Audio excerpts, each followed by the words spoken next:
हम आज स्टार्ट करेंगे। पहला जो 11th की दो किताबें हैं, 11th में मैंने बताया था कि एक आपको स्टैटिस्टिक पढ़ना है और एक दूसरा पार्ट जो है माइक्रो पढ़ना है। तो मैं माइक्रो का स्टार्ट कर दिया था, उसके आगे का भी आगे मैं कंटिन्यू करूंगा। इसके साथ साथ मैं स्टैटिस्टिक का चैप्टर भी साथ में लेके चल रहा हूं ताकि दोनों चीजें टाइम पे पूरी हों। तो पहले तो हम ये समझें कि स्टैटिस्टिक में क्या पढ़ना, तो पहले कुछ हिस्ट्री पढ़ लें इसकी कि स्टैटिस्टिक या हमारी इकोनॉमी की क्या हिस्ट्री है। तो अगर इकोनॉमिक्स की बात होती है तो एक व्यक्ति का नाम आता है एडम स्मिथ। इनको फादर ऑफ इकोनॉमिक भी कहा जाता है। इन्होंने अपनी एक किताब लिखी थी जिसका नाम था वेल्थ ऑफ नेशन। 1776 में इन्होंने किताब लिखी थी एडम स्मिथ ने, जिनको फादर ऑफ इकोनॉमिक कहा जाता है। इन्होंने किताब लिखी थी, उस किताब का नाम था वेल्थ ऑफ नेशन। कई बार ये प्रश्न आपके मल्टीपल चॉइस क्वेश्चन में पूछा जाता है एमसीक्यू में कि right the name of the books of Adam Smith, तो वेल्थ ऑफ नेशन। और किस ईयर में लिखा था? 1776 में ये पब्लिश्ड हुई थी। अब अगर हम इकोनॉमिक वर्ड की बात करें कि इकोनॉमिक वर्ड आया कहां से, तो देखिए इकोनॉमिक वर्ड जो है एक ग्रीक वर्ड है जिसको ओइकस कहा जाता है, जिसको उसी से ओइकस से ओइकोनोमिया कहा गया। पहले इसको ओइकस नाम किया, ये धीरे इसका मतलब होता है ए हाउस। ओइकस का मतलब होता है हाउस और इसी ओइकस से बना ओइकोनोमियम यूज्ड टू कॉल। लेकिन इसको पहले हम इकोनॉमिक डायरेक्ट नहीं बोलते थे। ये जो ओइकस जो ग्रीक वर्ड था जिसका मतलब ये हाउस होता है, ये जनरली इसको कहा जाता था पॉलिटिकल इकोनॉमिक।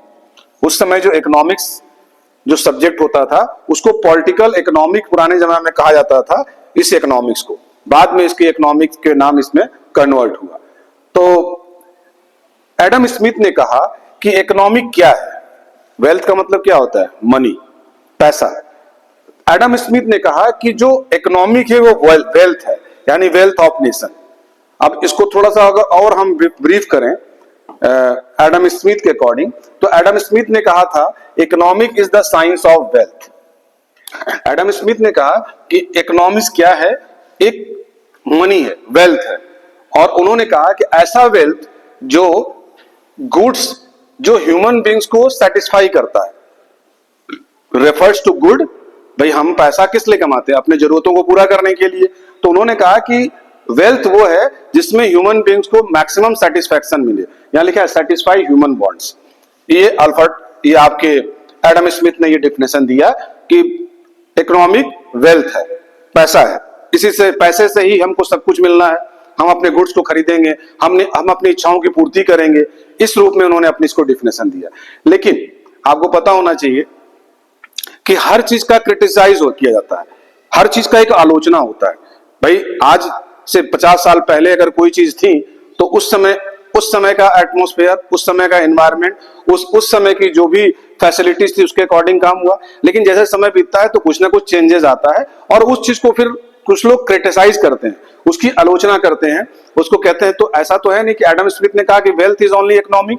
तो उसके बाद जो एक राइटर जो आपके इकोनॉमिक्स हुए, जिनका नाम जिन्होंने इस वेल्थ के साथ इन्होंने कुछ क्रिटिसाइज किया कि इकोनॉमिक केवल वेल्थ नहीं है, इसका उन्होंने खंडन किया। क्या किया? जिनका नाम आता है अल्फ्रेड मार्शल का। अल्फ्रेड मार्शल ने क्या कहा कि economics is not only wealth, उसके साथ साथ वेलफेयर भी है। वेलफेयर का मतलब लोगों का भला हो। यानी उन्होंने कहा economics is a study of man in the ordinary business of life, it inquiry how he get his income and how it uses it. उन्होंने इकोनॉमिक्स की परिभाषा इस रूप में दिया अल्फ्रेड मार्शल ने कि इकोनॉमिक ऐसा एक ऑर्डिनरी बिजनेस है जिससे लोगों की इनकम, यानी हाउ ही गेट, कैसे वो कमाएंगे और कैसे अपने चीजों को वो यूज करेंगे, उस पैसे का यूज कैसे करेंगे, यानी कि वो वेलफेयर की बात करते हैं। तो वेलफेयर का जब वर्ड आएगा तो ये वेलफेयर कंसेप्ट जो दिया था अल्फ्रेड मार्शल ने दिया था। कहा कि वेल्थ केवल इकोनॉमिक वेल्थ नहीं है, इसके साथ साथ इकोनॉमिक जो है वेलफेयर भी होना चाहिए, लोगों का भला होना चाहिए। वेलफेयर का मतलब भला होना। तो economics is study of man in the ordinary business of it inquire how he get his, कैसे वो पैसा कमाएगा और कैसे उसको यूज करेगा, हाउ इट यूजेस इट। ये डेफिनेशन इस तरह से अल्फ्रेड मार्शल ने किया। अब अल्फ्रेड मार्शल ने कहा कि प्राइमरी ऑब्जेक्ट क्या है? उन्होंने कहा according to Marshall the primary object and end of economic is the promotion of material welfare which is a part of human welfare. ये देखिए साफ साफ इसमें आगे और थोड़ा सा उन्होंने ब्रीफ किया है कि मार्शल ने कहा कि प्राइमरी ऑब्जेक्ट जो है और उसका एंड जो है and end of the economic, ये क्या करता है, हमारी मटेरियल को वेलफेयर के रूप में, विच इज ए वेलफेयर, क्या, जो एक ह्यूमन बीइंग का पार्ट है, which is a part of human welfare, ऐसा इकोनॉमी जो लोगों को भला करे। क्यों? Due to this reason he shifted the emphasis from wealth to welfare. इसीलिए अल्फ्रेड मार्शल ने इस वेल्थ से शिफ्ट किसमें किया? वेलफेयर में किया। यानी कि केवल मनी नहीं, मनी के साथ लोगों का भला भी होना चाहिए। और वो भला कैसा होना चाहिए? Maximum satisfaction. जब लोगों को मैक्सिमम सेटिस्फैक्शन कब मिलेगा? जब उसके पैसे के साथ लोगों का भला भी हो। तो इन्होंने इसी वजह से इस रीजन को शिफ्ट किया गया, एम्फेसिस को वेल्थ से वेलफेयर की तरफ शिफ्ट किया। किसने? अल्फ्रेड मार्शल ने। इसमें क्या था? जिसमें इसका मेन मोटो था मैक्सिमम सेटिस्फैक्शन। क्लियर?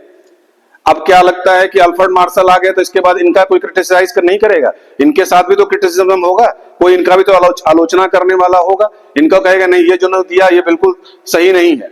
हम जो कह रहे हैं, अब इसमें एक चीज और ध्यान से सुनिए कि अब मैं जो कह रहा हूं यही इकोनॉमिक्स की डेफिनेशन है। तो एक नाम आता है ल्यूनन रॉबिन का। इन्होंने कहा कि जब इकोनॉमिक्स में ये कहा जाता है कि रिसोर्सेज आर लिमिटेड और वांट्स आर अनलिमिटेड, तो यहां पे जब अनलिमिटेड है, वांट्स अनलिमिटेड है और रिसोर्सेज लिमिटेड है, तो किसी चीज की कमी भी होगी। हम सबको कैसे सबको फुलफिल या सबको सेटिस्फाई कैसे कर सकते हैं? तो उन्होंने एक डेफिनेशन दिया कि इकोनॉमिक्स क्या है? स्कैरिसिटी। स्कैरिसिटी का मतलब होता है अभाव, कमी। तो इन्होंने एक 1932 में किताब लिखी ल्यूनन रॉबिन ने, an essay on the nature and significance of economic science. According to Leonard Rabin, economic is the science which studies human behavior as a relationship between end and scarce means which have alternative uses. ये ध्यान से समझिएगा। इन्होंने 1932 में एक किताब उन्होंने लिखी, जिस किताब का नाम था nature and significance of economic science. ये ल्यूनन रॉबिन ने किताब लिखी थी, जिसमें इन्होंने ये कहा कि जो ह्यूमन बीइंग्स का जो बिहेवियर है वो किसके बीच में? Between and. एंड का मतलब क्या हुआ? एंड का यहां पे मतलब होता है वांट्स, ह्यूमन बीइंग्स के जो वांट्स हैं। और स्कैर्स का मतलब हुआ जाता है रिसोर्सेज, यानी कि लिमिटेड रिसोर्सेज। और अल्टरनेटिव यूजेज, डिफरेंट रिसोर्सेज। ये तीनों का मीनिंग समझिए, तीनों कीवर्ड है। इन्होंने कहा कि हमारा इकोनॉमिक ऐसा एक साइंस है, ऐसा ह्यूमन बिहेवियर है जिसमें यानी कि लोगों की want, human wants, between wants, and का मतलब वांट, एंड स्कैर्स का मतलब लिमिटेड रिसोर्सेज, और विच इज अल्टरनेटिव यूसेज, जिसका अल्टरनेटिव यूसेज भी है, डिफरेंट, जिसको रिसोर्सेज कहते हैं। तो ये इस तरह का बाइफर्केशन ल्यूनन रॉबिन ने किया कि हमारी इकोनॉमिक ऐसी एक साइंस है, ऐसा ह्यूमन बीइंग का बिहेवियर है जो एंड, स्कैर्स और अल्टरनेटिव यूजेज के बीच में जूझता है। इसी को हम इकोनॉमिक्स कहते हैं। क्लियर? अब जब ये तीन लोगों ने नाम दे दिया तो ऐसा तो है नहीं कि अब इनका कोई इसके करने वाला नहीं होगा, क्रिटिसाइज करने वाला। तो इनके देखिए उसमें लिखा है ना पहले वाला कि ल्यूनन रॉबिन ने क्या कहा? Unlimited want, limited resources, alternative uses. इसके आगे रॉबिन का भी क्रिटिसाइज करने के लिए एक और महानुभाव आए, जिनका नाम इकोनॉमिक्स में आता है सैमुअल्सन। सैमुअल्सन ने क्या दिया? कौन सी थ्योरी दी? उन्होंने कहा कि इकोनॉमिक्स जो है ग्रोथ ओरिएंटेड है। अब ग्रोथ ओरिएंटेड इन्होंने क्या नया दे दिया? इन्होंने कहा ये दोनों को ऐड कर दिया। उन्होंने कहा कि मार्शल की थ्योरी और रॉबिन की थ्योरी दोनों को ऐड कर दें तो हमारी ग्रोथ ओरिएंटेड थ्योरी हो जाएगी, जिसको सैमुअल्सन ने कहा। दोनों को मिलाकर कहा कि इकोनॉमिक ठीक है, वेल्थ भी होना चाहिए, कहा कि वेलफेयर होना चाहिए, और प्लस कह रहा है कि स्कैरिसिटी भी है, लेकिन इसके साथ ग्रोथ ओरिएंटेड होना चाहिए, यानी economics growth and social welfare, ऐसी इकोनॉमिक्स की ग्रोथ जो लोगों का भला करे। तो जब आता है सैमुअल्सन का नाम तो उसमें नाम आता है उनकी कौन सी पॉलिसी, कौन सी उन्होंने इकोनॉमी की डेफिनेशन दी, तो उनको कहा जाता है ग्रोथ ओरिएंटेड। तो अब आप ऐसे याद रखिए कि एडम्स, क्योंकि इससे 4 क्वेश्चंस बनेंगे, चाहे मल्टीपल क्वेश्चन पूछे, चाहे मैच द फॉलोइंग करके पूछे, चाहे वन वर्ड में पूछे। जैसे आपने कहा कि वेल्थ की बात आएगी तो किसका नाम आएगा? जो फादर ऑफ इकोनॉमिक है, एडम स्मिथ। वेलफेयर की बात आएगी तो अल्फ्रेड मार्शल की बात आएगी, ठीक। और अगर स्कैरिसिटी की बात आएगी तो लियोनन रॉबिन की बात आएगी, नाम आएगा, और ग्रोथ ओरिएंटेड के बात आएगा तो ये सैमुअल्सन की बात। तो चार लोगों ने इकोनॉमिक्स का कंसेप्ट अपने अपने तरीके से उन्होंने डिफाइन किया है। क्लियर? अब हमारी इकोनॉमिक्स में दो तरह की एक्टिविटीज होती है। कुछ एक्टिविटीज होगी उसी को इकोनॉमिक कहेंगे। तो एक इकोनॉमिक होती है जहां पे पैसे की बात आती है, यानी जिसको कहते हैं इकोनॉमिक्स एक्टिविटी, और जहां पे पैसे का लेन देन नहीं है, जहां पे वेलफेयर की बात आएगी उसको हम नॉन इकोनॉमिक एक्टिविटीज करेंगे, या मैक्सिमम सेटिस्फैक्शन की बात करेंगे, हम चैरिटी की बात करेंगे, तो ये नॉन इकोनॉमिक्स है। जहां पैसे का रोल है वो इकोनॉमिक एक्टिविटीज है। अब जैसे all human beings are engaged in same activities on the other in order to satisfy their basic needs. जब ह्यूमन बींग्स अपने बेसिक नीड्स के लिए कोई काम करता है तो जिसमें इन्वॉल्व है, जिससे उसको पैसे मिलते हैं, वो क्या है? इकोनॉमिक एक्टिविटीज है। For example, farmers are busy in their field. किसान अगर खेत में काम कर रहा तो किस लिए काम कर रहा? उससे उसको उसके भी फसल तैयार होगी, उसको बेचेगा तो उससे पैसा आएगा। वर्कर अगर वर्किंग कर रहा फैक्ट्री में तो काम कर रहा तो उसको उसके बदले में वेजेस मिलेंगे। प्रोफेशनल लाइक सीए है, डॉक्टर है, इंजीनियर है, एडवोकेट है, इन सभी लोग अपने प्रोफेशन में अगर बिजी हैं तो इनको भी उसके जगह पैसा मिलेगा। तो depending on wants all human activities can broadly divided into two category. ये काम के अकॉर्डिंग जो चीजें, जब सब लोग काम में इन्वॉल्व हैं, मैंने कहा कि इकोनॉमिक एक्टिविटी और नॉन इकोनॉमिक एक्टिविटी। पहले तो हम कहेंगे कि जो लोग अपने काम में इन्वॉल्व है, और वो काम में इन्वॉल्व है, वही क्या एक्टिविटीज है, उसको कैटेगराइज किया गया है कि there are two types of activity. एक एक्टिविटी को कहते हैं इकोनॉमिक एक्टिविटी और दूसरे को कहते हैं non economic activity. Economic activity का मतलब क्या है? टू अर्न मनी, जो काम करेंगे उसके बदले में पैसा मिलेगा। और नॉन इकोनॉमिक एक्टिविटीज का मतलब होता है टू गेट ओनली सेटिस्फैक्शन, जिसमें आपको संतुष्टि मिलेगी। आप यहाँ सोशल वेलफेयर पर काम करेंगे, यहाँ पे काम करेंगे उसके बदले में पैसा मिलेगा। तो जहां पे इकोनॉमिक, जहां मनी के रूप में है वो है इकोनॉमिक एक्टिविटी, और जहां मनी के रूप में नहीं है, ओनली गेट सेटिस्फैक्शन, वो नॉन इकोनॉमिक एक्टिविटी। ये दोनों में डिफरेंस है। अब इकोनॉमिक्स कि तो आपने ये पढ़ लिया कि इकोनॉमिक में कौन सी नॉन इकोनॉमिक और कौन सी इकोनॉमिक है। जिसमें पैसे मिलेंगे वो इकोनॉमिक है, जिसमें नहीं मिलेंगे वो नॉन इकोनॉमिक है। लेकिन इकोनॉमिक में कुछ चीजें ऐसी होती हैं जो उसमें ये होगा तभी उसको इकोनॉमिक कहेंगे। तो इकोनॉमिक्स की तीन कंसेप्ट मेन है, हालांकि अब पांच उसमें हम बताएंगे। एक तो है कि प्रोडक्शन, दूसरा है कंजम्पशन और तीसरा है डिस्ट्रीब्यूशन। ये मेन कंसेप्ट है इकोनॉमिक्स का। देखिए, इकोनॉमिक एक्टिविटीज जो है, जब तक एक्टिविटीज कैसी होगी? प्रोडक्शन के रूप में होगा, कंजम्पशन के रूप में होगा और डिस्ट्रीब्यूशन के रूप में होगा। आपने माइक्रो में पढ़ा था कि जब हम सेंटर प्रॉब्लम क्या करते हैं, कैसे बनाएंगे, कहां, किसके लिए बनाएंगे, किस तरीके से बनाएंगे। तो यहां पे क्या है कि इकोनॉमिक जब कोई काम कर रहा तो उससे क्या तैयार हो रहा?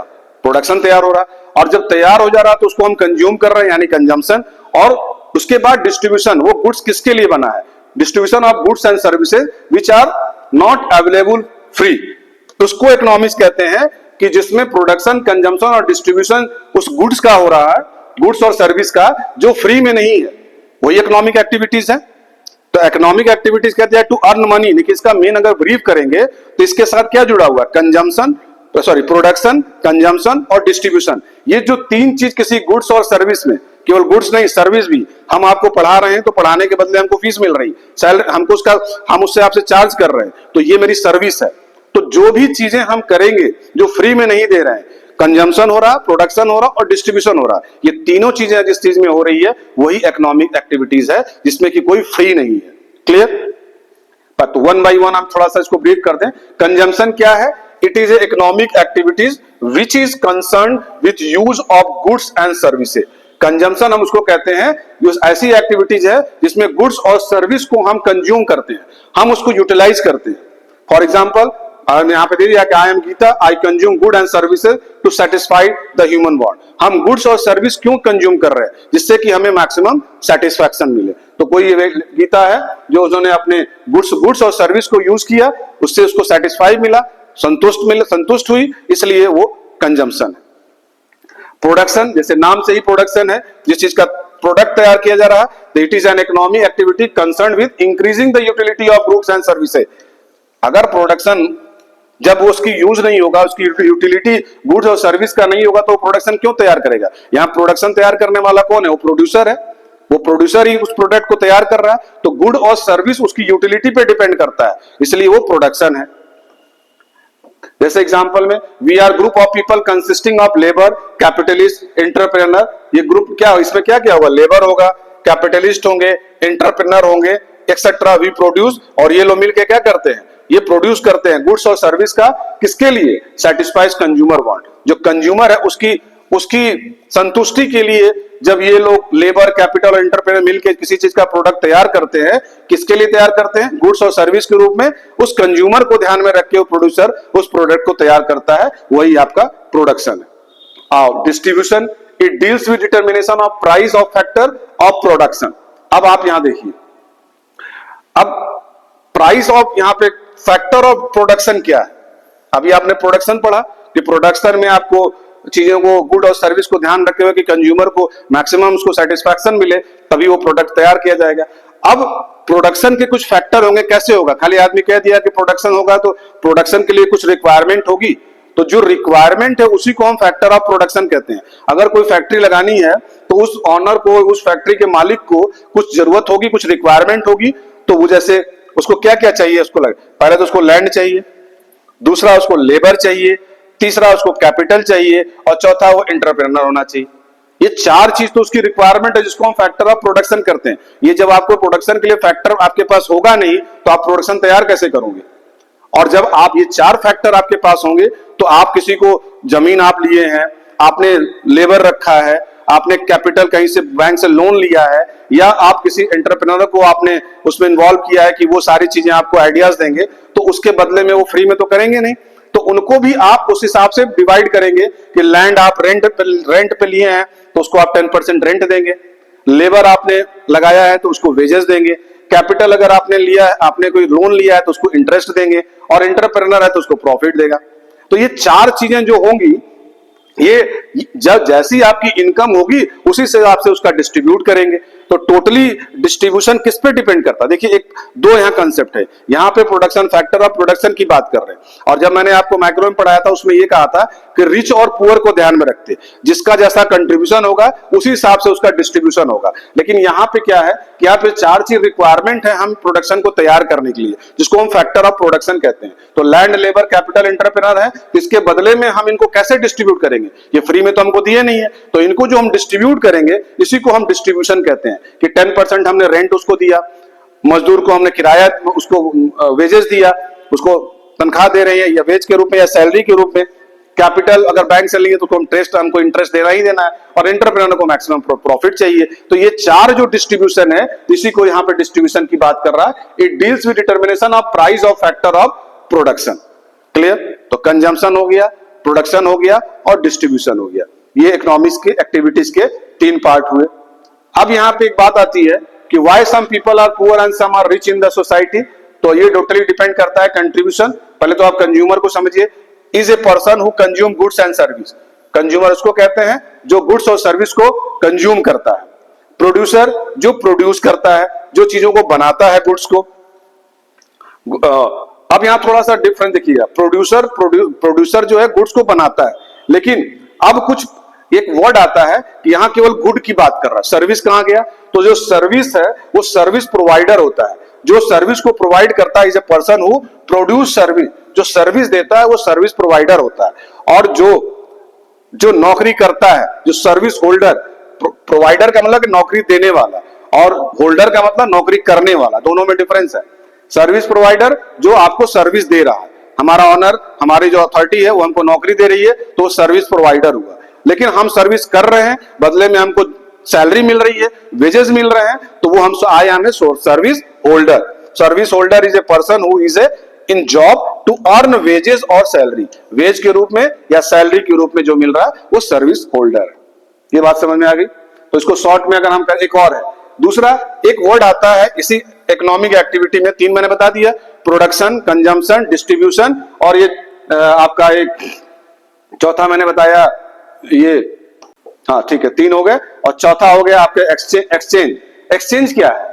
In exchange the price determination through the forces of demand and supply study.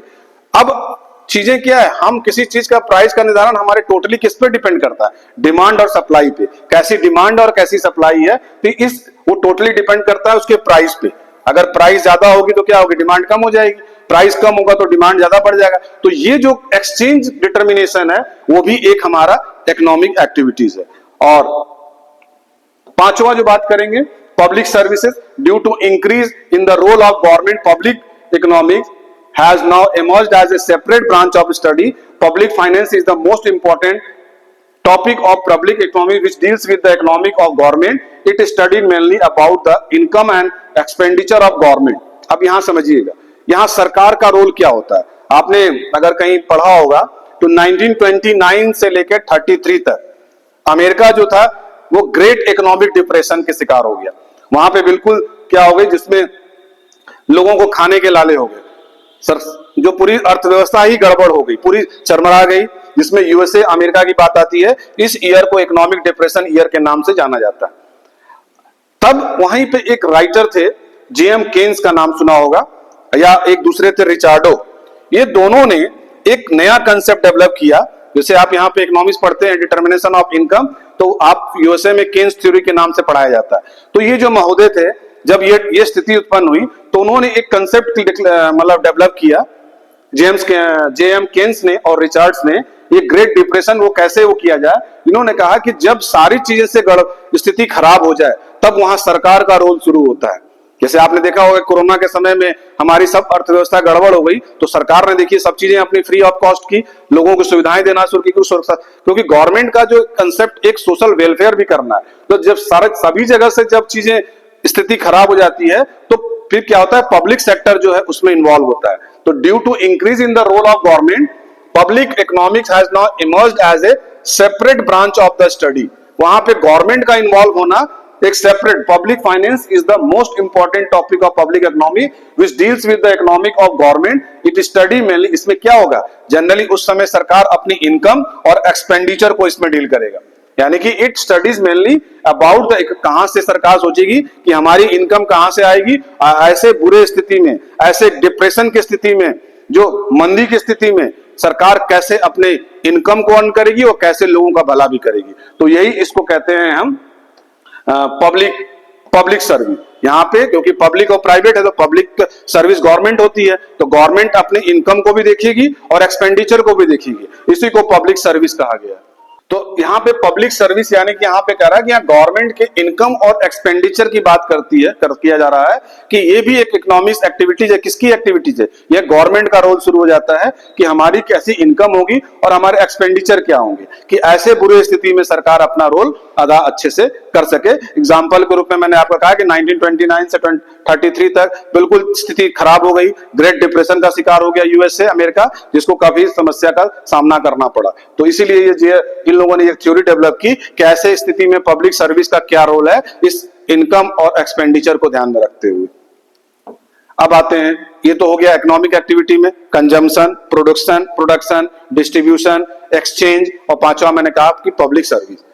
अब नॉन इकोनॉमिक एक्टिविटीज की बात करेंगे तो these are the activities which have no economic aspect, जहां पे पैसे का कोई लेन देन नहीं है, कोई इकोनॉमिक एस्पेक्ट उससे नहीं की जा सकती है।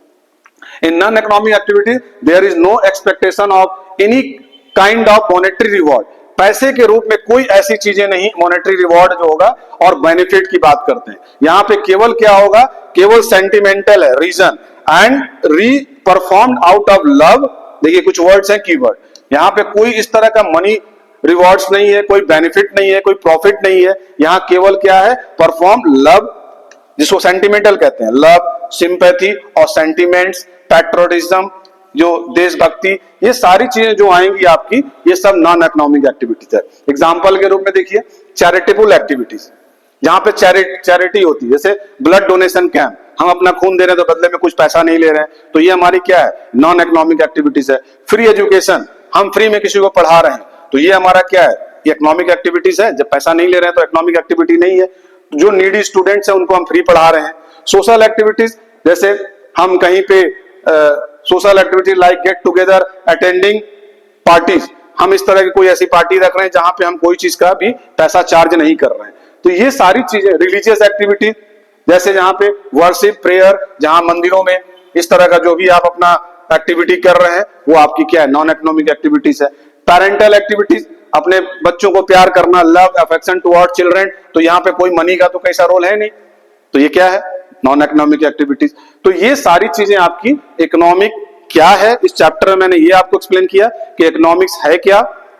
इकोनॉमिक की डिफिनेशन 4 राइटरों ने अपने अपने तरीके से बताया। एडम स्मिथ ने कहा कि वेल्थ होता है, अल्फ्रेड मार्शल ने क्रिटिसाइज किया, कहा कि नहीं वेलफेयर भी होगा।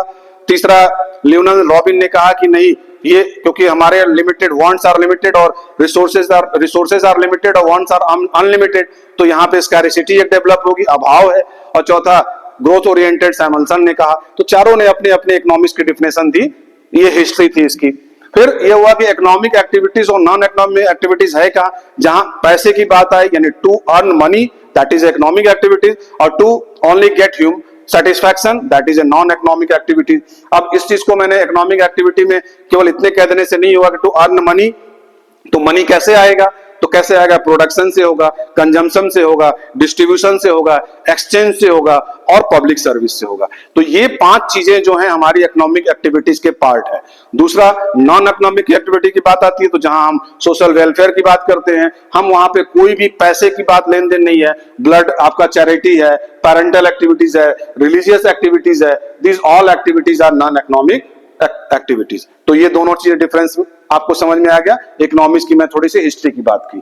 अब इसमें दूसरा चैप्टर मैं स्टार्ट कर रहा हूं इसमें, जिसका नाम है meaning and scope of statistic, जो आपको ये पूरी किताब ही पढ़नी है। ये तो अभी आपको हिस्ट्री बताया इकोनॉमिक्स के बारे में। तो सबसे पहले आप इसको चलिए कि स्टैटिस्टिक होता क्या है, what do you mean by statistic.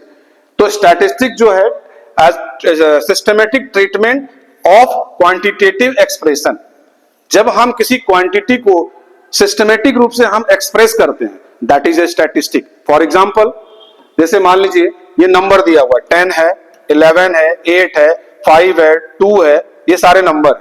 अब इसको मुझे स्टैटिस्टिक, क्या ये सिंगल नंबर स्टैटिस्टिक हो सकता है? नहीं हो सकता है, क्योंकि जब भी स्टैटिस्टिक होगा ग्रुप का होगा। तो 10, 50 इस चीज को ये कह रहा है कि सिस्टमेटिक हम इसको जब प्रेजेंट करेंगे, यानी सबको जोड़ के और हम 5 से डिवाइड कर देंगे, तो क्या हुआ, इसका एक स्टैटिस्टिक मीन निकला। यही कहना चाह रहा है कि it is systematic treatment of quantitative expression. ये क्वांटिटी में अलग अलग है, लेकिन इसको सिस्टमेटिक करके हम इसका एक एक्सप्रेशन, इसका एक रिजल्ट निकालते हैं, दैट इज ए सिस्टमेटिक। अब दूसरा और समझिए, the word statistic refers to, इसको 2 तरह से हम कहते हैं, एक स्टैटिस्टिकल डेटा होता है और एक स्टैटिस्टिकल मेथड होता है।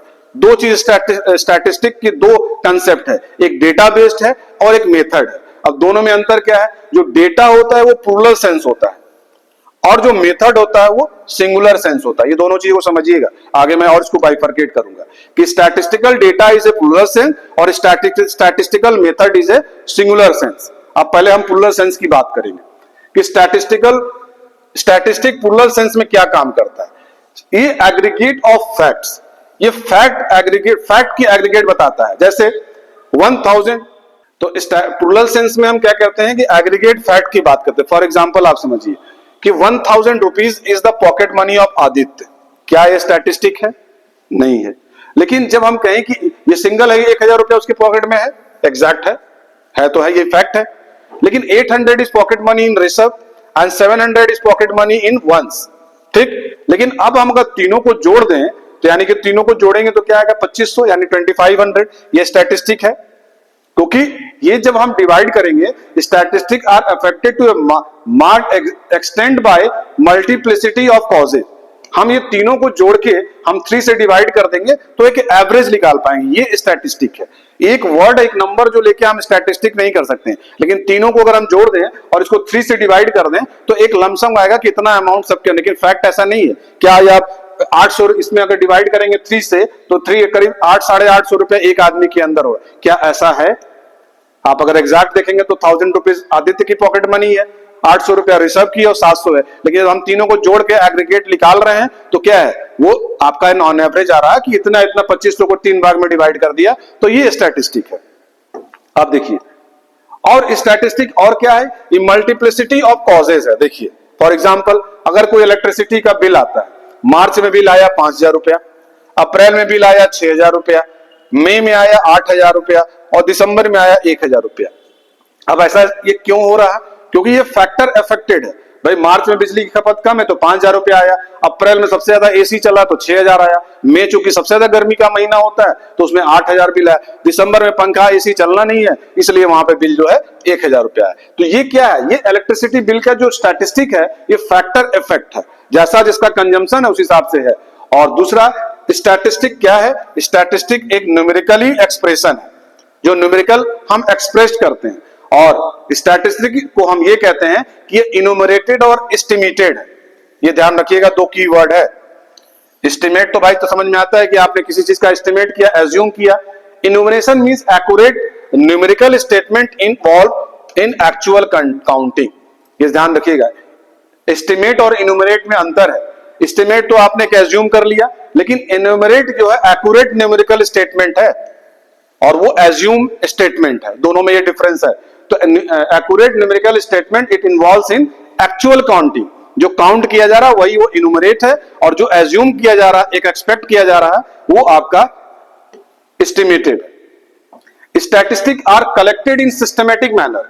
अगर हम कहें स्टैटिस्टिक के बारे में तो एक सिस्टमैटिक मैनर के रूप में, अगर मैं पूरी क्लास में अगर मैं 20 बच्चों की नंबर मंगाऊं तो मैं अकाउंट्स और इंग्लिश और मैथ्स, हम क्या है कि सिस्टमैटिक मैनर है। जैसे मैंने क्लास में कहा कि मुझे 20 लोगों के नंबर लेने हैं, अकाउंट्स के, इंग्लिश के, मैथ्स के, तो मैं तीनों को एक सिस्टमैटिक मैनर रूप में सबकी कॉपी बनाऊंगा और उसका मैं सिस्टमैटिक लगाऊंगा, तब कंपेयर करूंगा कि किसका इंग्लिश में ज्यादा है, अकाउंट्स में ज्यादा है, किसका इंग्लिश में ज्यादा है, किसका मैथ्स में। इसको सिस्टमैटिक मैनर के रूप में इसको प्रेजेंट करूंगा, तब मुझे इस स्टैटिस्टिक से ये फायदा होगा कि हमें एक्चुअल पता चल पाएगा कि वो कितना इंक्रीज कर रहा है, कितना डिक्रीज कर रहा है, दोनों में डिफरेंसेस क्या है। तो इसी को कहा था कि सिस्टमैटिक ऐसी चीजें, वो स्टैटिस्टिक ऐसी चीजें हैं जो सिस्टमैटिक मैनर के रूप में प्रेजेंट किया जाता है। जैसे अकाउंट्स है, इंग्लिश है और मैथ्स है, ये तीनों चीजों को जब अगर हम कंपेयर करेंगे, कलेक्ट करेंगे, तो ये केवल हम स्टैटिस्टिक मेथड से ही कर सकते हैं। Statistical are collected for predetermined purpose. जैसे हम जनगणना करते हैं, सेंसस जिसको कहते हैं, तो ये स्टैटिस्टिक उसमें काम आता है। आपने देखा होगा जनगणना जब होता है तो उसमें ये कलेक्ट किया जाता है कि हर 10 साल पे जनगणना होती है।